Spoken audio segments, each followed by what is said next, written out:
Greetings.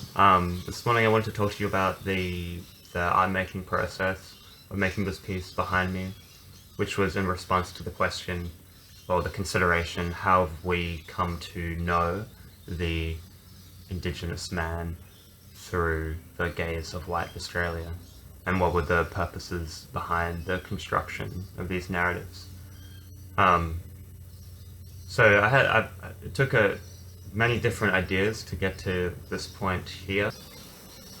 So a lot of the inspiration for this piece came from another installation piece I'd done, in which the main kind of feature of it was that the audience had control over the way that a form that was in the middle of the room could be perceived. And I had multiple different lights around the room in which the viewer was able to change the effects on those lights, which would ultimately completely change the way that the form appeared, and also change the types of shadows that it would produce. I wanted to take elements from that piece and bring it into the new piece. I wanted to draw attention to the idea that the subject, which in the previous work was a form made of balsa wood, also representing myself, and in this one is the Indigenous man. And I want to draw attention to the way that the subject did not have control over the way that they were being perceived, or the narratives that are constructed around an identity that they were pushed into and recognized as. So a starting point for making the piece was I thought about having each object be a different media outlet, a corporate media outlet that had a role in constructing and maintaining these pre-decided and prescribed identities to the Indigenous man and Indigenous masculinity, and the intersection of that. So I wanted to create a space where the viewer could walk around in the same room and receive multiple different characterizations and stereotypes of the Indigenous man in the same space.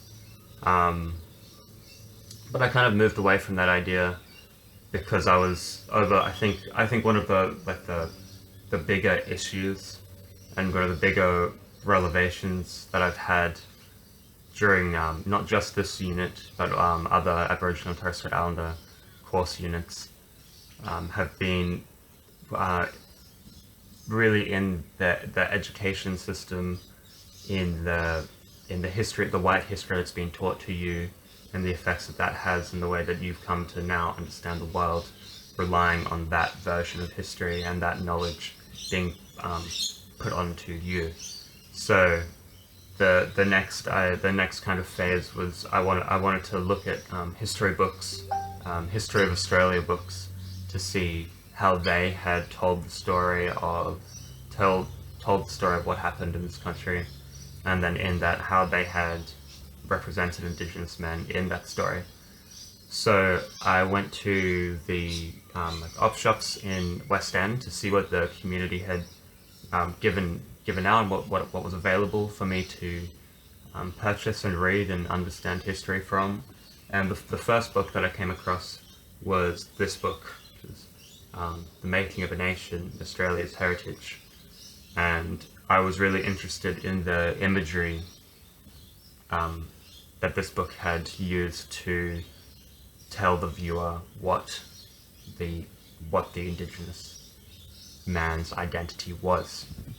So I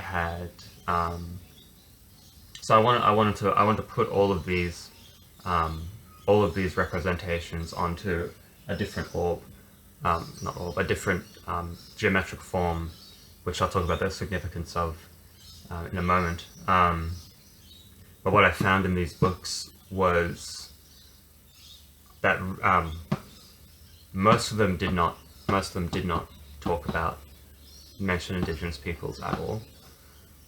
The ones that did assumed patriarchy, did not focus on women, and when women were featured in the book, they were subservient to men, and followed the same sexism that was occurring in European society, and had projected that onto these images and the way that they had come to understand indigenous societies. They had also really homogenized all indigenous peoples into one Aborigine, just all into this one constructed identity. So I wanted to play with the idea of the constructed Aboriginal identity that was contained in the history of the book, and I wanted to combine this with the white story of how Australia came to be. And in the book, it was talking about this, for example, like a illustration of a gold field, and they talk about this land of opportunity, this land of riches, this land where you can make a fortune. Yeah, it was an advertisement to come to Australia. So what I did is I had cut that illustration, that history up through the middle through various shapes. This one followed a river line, and then in the middle of the image, I have two depictions of indigenous people, which the book included. This one is about the image is focusing on spear throwing and war practices. There was no explanation behind why what was being depicted in the illustration was occurring, and it just focused on aggression and weaponry and violence in general. And then above that, there's a white man showing or teaching or explaining something to a group of indigenous men who are circled around him. So the idea was to kind of rip apart the white story of how this country had come to be, and also put very colonial imagery of indigenous people between that, kind of making the point that both stories were propaganda, really, was the main kind of goal of ripping them up and putting them back together, just in the way that they had completely constructed Australia's identity and Indigenous Australians' identity in it. Same with this one. This one is a depiction of a coming of age ceremony, and a depiction of masculinity. It says up here his initiation into the mysteries of manhood, and then around that is probably for me the most classic image of Australian history, which is well, in my education at least, which is the erection of the Union Jack flag in around the bay, and that's all been cut up and placed around this image here. Same with, you know, that's the recurring theme that is on the objects and around the objects. I also wanted to focus on kind of more discrete imagery and assumptions and suggestions, which were all included here.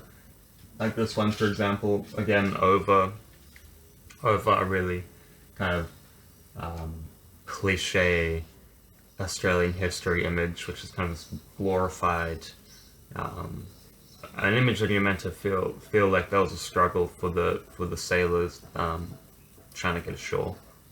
And over that, over and around that, there's an image of an Aboriginal man with a club dragging a Aboriginal woman across the floor, and then underneath it says courtship.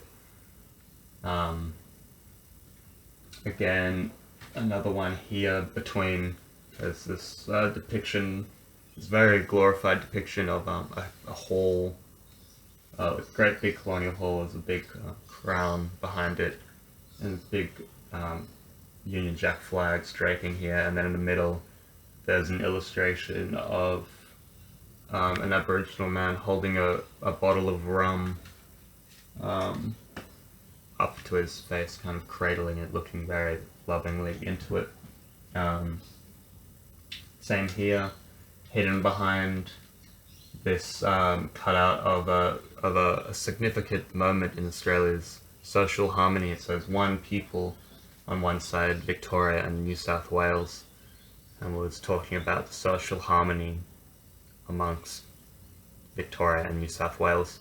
But behind that, behind that there's a hidden image of an Indigenous man who's been pretty grotesquely drawn, illustrated underneath, saying "Terra de Demon."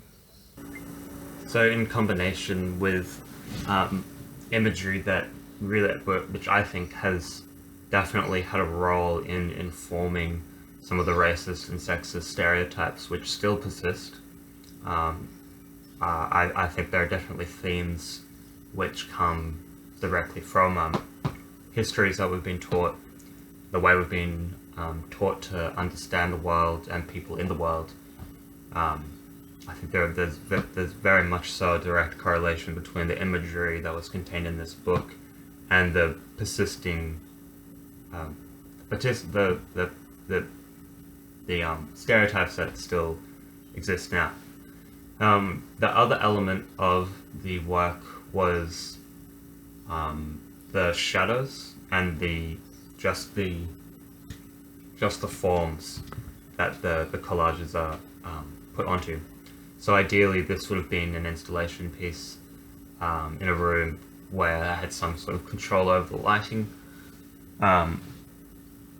And that idea comes from suprematism in Russia and the way that art piece came about. So the idea of that was all about geometric forms, which was in response to there being a really tight control over what art could represent, and particularly about abstraction from particular styles of art, which was socialist realism is what it emerged out of in opposing it.